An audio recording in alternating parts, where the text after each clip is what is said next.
ambulance, 75-year-old male, back pain, 211 Silver Hollow Road, between Lane Road and Crosspatch Road. Welcome to Breaking News Broken Down. Today we are going to explore a topic banned in some parts of the world: the Tiananmen Square massacre.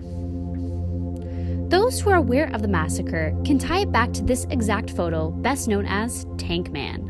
Internationally, it's considered one of the most iconic photos of all time, taken by Jeff Weiner of the Associated Press. After a long silence, one of them whispered, "Looks like some military ceremony." The boy whispered back, 89. But the girl made no connection. Does it have any meaning at all? 从这张图上呢 Well, I can see 4 vehicles. 这个四个装备，然后 I'm not sure about the context. 不太清楚这是一个什么样的场合， It might be a parade or something. 也许是阅兵或者什么其他的，我们可能真的 I 不能 really don't know. I'm just 靠我 guessing. 们自己的想象，就是这个不是很清楚。 We till this day do not know the fate of the man in the photograph, but we know why he was there. He was one of thousands of protesters who stood with the student-led demonstration, calling for free speech and free press in China. The protest began after Communist Party leader He Yangbang passed away from a heart attack while he was trying to introduce democratic reform in China, meaning a form of government which the people have a say in their governing regulations. He wanted to basically liberalize Chinese politics. The protest led to the government declaring martial law. Martial law meaning the imposition of direct military control. This resulted in a massacre led by the Chinese government on June 4th and 5th in 1989.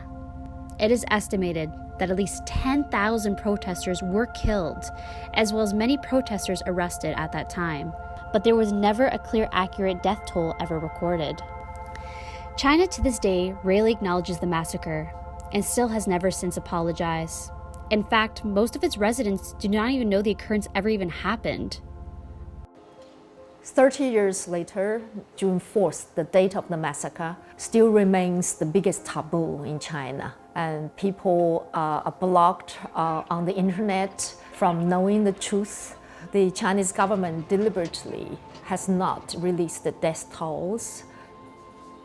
I suffer from PTSD, and I've trained myself to control the pain and not to feel too guilty because I suffer from survivor's guilt. I moved to the United States from Hong Kong in 2005. I feel as a survivor who can write and speak English very well, it's my duty to keep telling the world what happened back then. I'm an ordinary person, a small potato, but I won't shut up. I will just keep talking about it, raising the awareness of Tiananmen and other human rights abuses in China and elsewhere. It's like that slogan in the subway. If you see something, say something. Did we miss something important? Let us know in the comments down below. I'm Melissa Mihalis for Breaking News Broken Down.